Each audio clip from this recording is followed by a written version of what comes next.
یہ کہانی ہے لندن میں لگنے والی تاریخ کی عظیم آگ کی، جس میں سارے کا سارا شہر جل کر راکھ ہو گیا تھا۔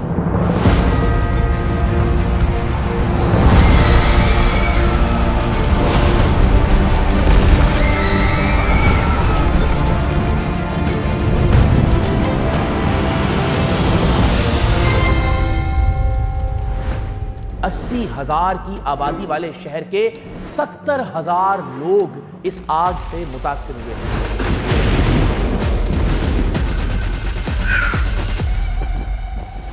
یہ کہانی ہے انسانی عزم اور حوصلے کی، جو کسی بھی آگ سے زیادہ طاقتور ہے۔ اس کہانی کے شروع ہونے سے پہلے ذرا نظر ڈالیے آج کے لندن پر۔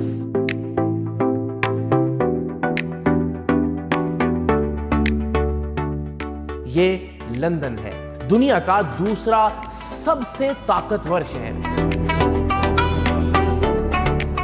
دنیا بھر کی سیاست اور معیشت کے فیصلے آج یہاں ہوتے ہیں، لیکن آج سے 350 سال پہلے لندن بالکل مختلف تھا۔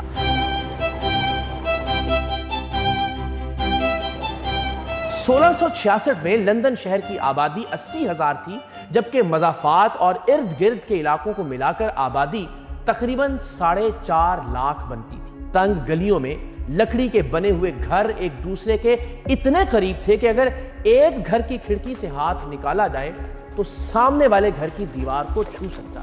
گلیوں میں کیچڑ، جانوروں کا فضلہ، گندا پانی اور کچرا بہتا تھا۔ ہوا میں لکڑی کے دھوئیں، کوئلے اور چمڑے کی دباغت، مچھلی، شراب خانوں، انسانی فضلے اور تازہ پکی ہوئی بریڈ کی ملی جلی بو پھیلی رہتی تھی۔ گھوڑوں کی ٹاپوں کی آوازیں، لکڑی کے پہیوں والی گاڑیاں، بازاروں میں شور اور ہنگامہ، چرچ کی گھنٹیاں، دریائے ٹیمز کے کنارے کھڑے جہاز اور ہزاروں چمنیوں سے اٹھتا ہوا دھواں۔ صبح ہوتے ہی لندن کی بیکریوں میں بریڈ بننے لگتی، قصاب اپنی اپنی دکانیں کھولتے، لوہار بھٹیاں جلاتے، تاجر، کاریگر، کتاب فروش اور مزدور اپنا اپنا کام شروع کر دیتے۔ دریائے ٹیمز کے کنارے سینکڑوں کشتیاں سامان اور مسافر اتارتی اور چڑھاتی، بچے گلیوں میں شور مچاتے ہوئے کھیلتے۔ امیر پتھروں اور اینٹوں سے بنے ہوئے بڑے گھروں میں رہتے، جبکہ غریب لوگ لکڑی اور تارکول سے بنے ہوئے چھوٹے چھوٹے گھروں میں زندگی گزارتے۔ لندن کے امیر شہری گھوڑوں اور بگیوں پر سفر کرتے، جبکہ غریب لوگ روزی کی تلاش میں شہر کے ایک کونے سے دوسرے کونے تک پیدل سفر کرتے تھے۔ شام ڈھلتے ہی شہر بھر میں موم بتیاں اور تیل کے چراغ روشن ہو جاتے، سرائے اور شراب خانے آباد ہو جاتے، مگر ہر طرف لکڑی کے گھروں، بھٹیوں، کھلی آگ اور تنگ گلیوں کی وجہ سے ایک انجانا سا خوف رہتا تھا کہ کوئی ایک چنگاری اس پورے شہر کو جلا کر راکھ کر سکتی ہے۔ صرف ایک سال پہلے یعنی 1665 میں اسی شہر پر تاریخ کی ایک بہت بڑی قیامت گزری تھی۔ طاعون کی تاریخی اور قاتل وبا نے تقریباً 1,00,000 لوگوں کی جان لے لی تھی۔ اندازہ کیجئے، ایک ایسا شہر جس کی کل آبادی 3-4 لاکھ ہو، اس میں سے اگر کسی وبا سے 1,00,000 لوگ مر جائیں، یعنی ہر تیسرا آدمی مر جائے، تو یہ کتنا بڑا سانحہ ہوگا۔ لوگوں کو لگتا تھا کہ اب شاید اس سے بڑا عذاب نہیں آئے گا، لیکن وہ نہیں جانتے تھے کہ لندن شہر ابھی ایک اور آزمائش سے گزرنے والا ہے، اور وہ یہ کہ پورا شہر آگ کے سمندر میں تبدیل ہو جائے گا۔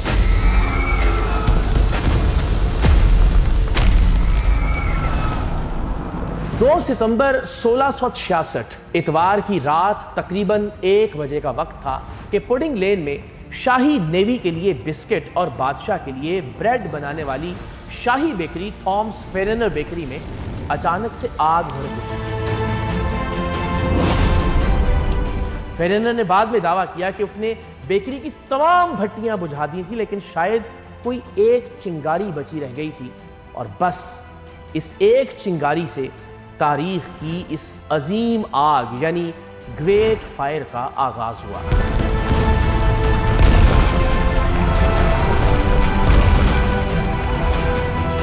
بیکری کا مالک تھامس فیرنر جو بیکری کی اوپر کی منزل پر رہائش پذیر تھا، آگ لگتے ہی پڑوسیوں کی کھڑکی کے ذریعے بچ نکلنے میں کامیاب ہو گیا، لیکن بیکری میں کام کرنے والی اس کی ایک ملازمہ خوف اور دھوئیں کی وجہ سے آگ ہی میں پھنس کر رہ گئی۔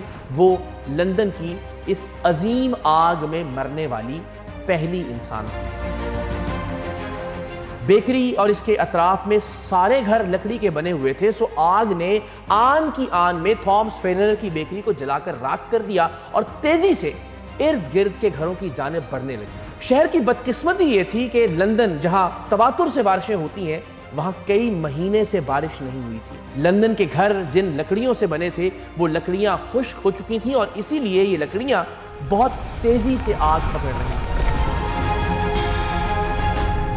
ہر گھر میں کوئلے، لکڑی، گھاس اور تیل کا ذخیرہ تھا۔ لکڑی کے بنے ہوئے گھروں پر تارکول اور روغنی مواد استعمال کیا گیا تھا اور یہ سب کچھ انتہائی آتش گیر تھا۔ سو لندن کی گلیاں دیکھتے ہی دیکھتے آگ کے دریا میں بدلنے لگی۔ اس دن بدقسمتی سے مشرق کی سمت تیز ہوا چل رہی تھی جس نے آگ کو مسلسل آکسیجن فراہم کی اور جلتے ہوئے انگاروں کو سینکڑوں میٹر دور تک اڑا کر پھینکا، جس سے آگ کے مقام سے دور بھی نئی جگہوں پر آگ بھڑکنے لگی۔ آپ نے اکثر سوچا ہوگا کہ آگ میں آخر ایسا کیا ہوتا ہے کہ لوگ فیکٹریوں، شاپنگ مالز، کلبز یا دفتروں میں آگ سے بچ کر نکل ہی نہیں پاتے؟ تو یاد رکھیں، آگ ایک قسم کا موسمی نظام قائم کرتی ہے۔ آگ کے اوپر موجود گرم ہوا ہلکی ہو کر اوپر اٹھتی جاتی ہے اور اس کے ارد گرد کی ہوا تیزی سے اندر کی جانب آتی ہے۔ ارد گرد کی مزید ہوا زیادہ تیزی سے آگ کی طرف آتی ہے اور آگ آن کی آن میں اپنی طرف آنے والی ہواؤں کے ساتھ 150 کلومیٹر فی گھنٹے کی رفتار سے پھیلتی ہے اور اتنی ہی تیزی سے آگے بڑھتی ہے۔ اتنی رفتار آندھی یا طوفان کی بھی نہیں ہوتی، بلکہ شدید سمندری طوفان یعنی سائیکلون یا ہریکین کی ہوتی ہے، اور یہی وجہ ہے کہ لوگوں کو اکثر آگ سے بچ نکلنے کا موقع ہی نہیں ملتا۔ سو خدا نہ کرے آئندہ کبھی آپ کہیں لگی ہوئی آگ دیکھیں تو یہ مت سوچیں کہ وہ بھی دور ہے، فوراً اپنی اور اپنے پیاروں کی زندگی کو بچائیں، ورنہ یہ آگ آن کی آن میں آپ کو آن لے گی۔ جیسے لندن میں لگنے والی آگ تیزی سے پورے شہر کو اپنی لپیٹ میں لے رہی تھی۔ اس زمانے میں فائر بریگیڈ کے پاس پانی پھینکنے کے لیے چند چمڑے کی بالٹیاں اور ہاتھ سے چلنے والے پمپ ہوتے تھے جنہیں بہت سارے آدمی مل کر چلاتے تھے، اور وہ پانی کی ایک محدود دھار ہی آگ پر پھینک سکتے تھے، یا پھر دریا سے لے کر آگ کے مقام تک مقامی لوگ اور سرکاری اہلکار ایک لائن بنا کر کھڑے ہو جاتے تھے اور چمڑے کی بالٹیوں میں پانی ہاتھوں ہاتھ آگ تک پہنچایا اور آگ پر پھینکا جاتا تھا۔ لیکن آگ جو شدت اختیار کر چکی تھی، اس کا اب صرف ایک ہی حل باقی تھا جو لندن میں اس سے پہلے بھی آزمایا جا چکا تھا، کہ آگ جس طرف بڑھ رہی ہو اس طرف درمیان کے کچھ گھروں کو پہلے ہی گرا دیا جائے، تاکہ آگ کو آگے بڑھنے کے لیے کوئی میڈیم یعنی کوئی ذریعہ نہ ملے اور آگ رک جائے۔ اسے فائر بریک کہا جاتا ہے۔ گھروں کو گرانے کی اجازت لینے کے لیے اس وقت کے لندن کے لارڈ میئر سر تھامس بلڈورتھ کو جگایا گیا، لیکن انہوں نے آگ کو معمولی سمجھا اور آگ کے راستے میں آنے والے گھروں کو گرانے کا حکم دینے سے انکار کر دیا، اس لیے کہ انہیں یہ لگتا تھا کہ بعد میں گرائے جانے والے گھروں کا معاوضہ شاید انہیں دینا پڑے گا۔ لارڈ میئر کے اس ایک فیصلے نے کچھ ہی دیر میں لندن شہر کو پورے کا پورا آگ کے سمندر میں تبدیل کر دیا۔ لوگ اپنے گھروں سے سونا، کپڑے، فرنیچر اور اپنے بچوں کو اٹھا کر بھاگ رہے تھے۔ کوئی گھوڑا گاڑی پر سامان لاد رہا تھا، کوئی دریائے ٹیمز پر جا کر کشتیوں کے ذریعے بھاگنے اور اپنی جان بچانے کی کوشش کر رہا تھا۔ اس زمانے میں لندن میں گھوڑے، گائے، بھینسیں اور بھیڑ بکریاں اکثر شہر کے اندر ہی رکھے جاتے تھے۔ سو تیزی سے پھیلتی ہوئی آگ ان جانوروں کو بھی لقمۂ اجل بنا رہی تھی۔ لندن کی اس آگ کا سب سے معتبر عینی شاہد سیموئل پیپس تھا، جس نے آگ کے دنوں میں روزانہ اپنی ڈائری میں بہت ساری تفصیلات لکھی، اور اگر آج ہم لندن کی گریٹ فائر کی اتنی تفصیلات جانتے ہیں تو اس کی سب سے بڑی وجہ سیموئل کی یہ ڈائری ہے۔ اس ڈائری کے مطابق سیموئل نے ٹاور آف لندن کے ایک بلند مقام سے شہر کو دیکھا اور اس نے دیکھا کہ آگ بہت تیزی سے پورے شہر کو اپنی لپیٹ میں لے رہی ہے۔ یاد رہے کہ اس زمانے میں ٹاور آف لندن پر بھی گھر موجود تھے جو بعد میں اس آگ میں جل کر راکھ ہو گئے تھے۔ اس کے بعد سیموئل پیپس نے کشتی میں بیٹھ کر دریائے ٹیمز سے پورے شہر کا جائزہ لیا تو اسے اندازہ ہوا کہ آگ پورے شہر میں پھیل چکی ہے۔ سو یہ خود بادشاہ کنگ جارج دوئم کے پاس پہنچا اور اسے آگ کی سنگینی کے بارے میں بتایا۔ تاریخ بتاتی ہے کہ بادشاہ خود اپنے بھائی جیمز ڈیوک آف یارک کے ہمراہ لندن کی گلیوں میں آ گیا اور اپنے سپاہیوں کے ساتھ مل کر آگ بجھانے کی کوشش کرنے لگا۔ اس دوران آگ لندن کے تجارتی مرکز یعنی ٹیمز ریور کے کنارے ٹیمز اسٹریٹ تک پہنچ چکی تھی، اور یہاں دریا کے گھاٹ پر موجود گوداموں میں لکڑی، شراب کے بیرل، کوئلہ، تیل، موم اور دیگر آتش گیر مواد موجود تھا۔ ان چیزوں کی وجہ سے آگ کے شعلے کئی گنا زیادہ شدت اختیار کر گئے۔ شراب کے پیپے آگ لگنے سے پھٹ رہے تھے، تیل کے گودام شعلوں میں تبدیل ہو رہے تھے، لکڑی کے ڈھیر دھماکوں سے جل رہے تھے، اور ٹیمز کے کناروں پر ہزاروں لوگ اپنی زندگی بھر کی جمع پونجی کشتیوں میں لاد کر وہاں سے بھاگنے کی کوشش کر رہے تھے۔ آگ اب پیٹرنوسٹر را کا رخ اختیار کر چکی تھی۔ یہ علاقہ کتابوں اور کتابوں کی پرنٹنگ کے مرکز کے طور پر مشہور تھا، جہاں کتابوں کے ساتھ ساتھ بے تحاشا کاغذ بھی تھا۔ آگ کو بھڑکنے کے لیے اور بھلا کیا چاہیے تھا، سو آگ کے شعلے مزید بلند ہوتے گئے۔ چند منٹوں میں کئی صدیوں کی علمی محنت اس آگ میں جل کر راکھ ہو گئی۔ تاریخ دانوں کے مطابق اس آگ میں لاکھوں کتابیں اور قدیم مخطوطات جل کر ختم ہوئے۔ لوگوں کو یہ لگتا تھا کہ شہر کی سب سے اہم اور یورپ کی سب سے بلند عمارت یعنی سینٹ پالز کیتھیڈرل اس آگ سے محفوظ رہے گی، اس لیے کہ اسے 11ویں صدی میں پتھروں سے تعمیر کیا گیا تھا۔ ہزاروں شہری اپنا قیمتی سامان، فرنیچر، دستاویزات اور کتابیں وہاں لا کر رکھنے لگے کہ یہاں ان چیزوں کو کچھ نہیں ہوگا۔ کچھ شہریوں نے اپنا سونا، مہنگی شرابیں، یہاں تک کہ پارمیزان چیز یعنی پنیر تک زمین کھود کر زمین میں دفن کر دیا تاکہ یہ سب کچھ آگ سے محفوظ رہ سکے۔ زمین میں دبایا جانے والا قیمتی سامان تو محفوظ رہا، لیکن چرچ میں رکھا جانے والا سامان جلد ہی چرچ کے ساتھ جل کر خاکستر ہو گیا۔ آگ نے سینٹ پالز کیتھیڈرل کو بھی اپنی لپیٹ میں لے لیا، اور آگ اتنی شدید تھی کہ پتھر کی دیواریں بھی اس آگ سے گرنے لگیں۔ لکڑی کی چھت بھی شعلہ بن کر بھک سے اڑ گئی، اور بارش روکنے کے لیے چھت پر ڈالا گیا سیسا آگ کا درجہ حرارت 1000 ڈگری تک پہنچنے پر پگھلنے لگا، اور یہ 100 ٹن سے زائد سیسا پگھل کر لاوے کی طرح لندن کی سڑکوں پر بہنے لگا، جس نے اپنے راستے میں آنے والی ہر چیز کو جلا کر بھسم کر دیا۔ چرچ میں حفاظت کی غرض سے رکھی گئی کتابیں، مقدس مخطوطات اور قدیم ریکارڈ بھی راکھ کا ڈھیر بن گیا۔ کئی نایاب تحریریں ہمیشہ کے لیے ختم ہو گئی۔ تاریخ دان کہتے ہیں کہ لندن کی علمی تاریخ کا یہ سب سے تباہ کن لمحہ تھا۔ اس زمانے میں شیکسپیئر کو فوت ہوئے ابھی صرف 50 سال ہوئے تھے۔ اس کی کتابوں کے ابتدائی ایڈیشنز اور 2 سال پہلے چھپنے والے ڈراموں کے 3rd فولیو کو بھی آگ نے جلا کر راکھ کر دیا۔ شہر میں آگ کے شعلے کئی 100 فٹ بلند ہو رہے تھے۔ لوگوں کے کپڑے اور چہرے کالک سے سیاہ ہو رہے تھے، بچے رو رہے تھے، گھوڑے بدک رہے تھے۔ ہزاروں لوگ کھلے میدانوں سے اپنے گھروں اور اپنے پیارے شہر کو جلتا ہوا دیکھ رہے تھے۔ اس زمانے میں برطانیہ کی فرانس اور ڈچ ریپبلک سے جنگ چل رہی تھی، تو یہ افواہ اڑ گئی کہ یہ آگ دشمن ملک کے ایجنٹوں نے لگائی ہے، سو لوگوں نے غیر ملکیوں کو سڑکوں پر مارنا پیٹنا شروع کر دیا۔ کئی بے گناہ لوگوں کو جاسوس یا آتش زن سمجھ کر بدترین تشدد کا نشانہ بنایا گیا۔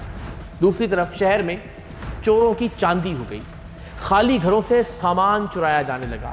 گھوڑا گاڑیوں کے مالکان نے کرایہ کئی گنا بڑھا دیا۔ کشتی والوں نے دریائے ٹیمز کے پار لے جانے کی غیر معمولی رقم کا مطالبہ شروع کر دیا۔ بادشاہ نے حالات پر قابو پانے کے لیے فوج تعینات کی، اور بڑھتی ہوئی آگ کو روکنے کے لیے بالآخر آگ کے راستے میں آنے والے گھروں کو گرانے کا حکم دینا پڑا۔ فیصلہ ہوا کہ آگ کے راستے میں آنے والے گھروں کو بارود سے اڑا دیا جائے، تاکہ آگ کے سامنے ایک خالی میدان بن جائے جہاں اسے جلانے کے لیے کچھ نہ ملے اور اس کے آگے بڑھنے کا راستہ رک جائے۔ شاہی قلعوں سے بارود بھر بھر کر لایا گیا اور دھماکوں سے کئی گھروں کو گرا دیا گیا۔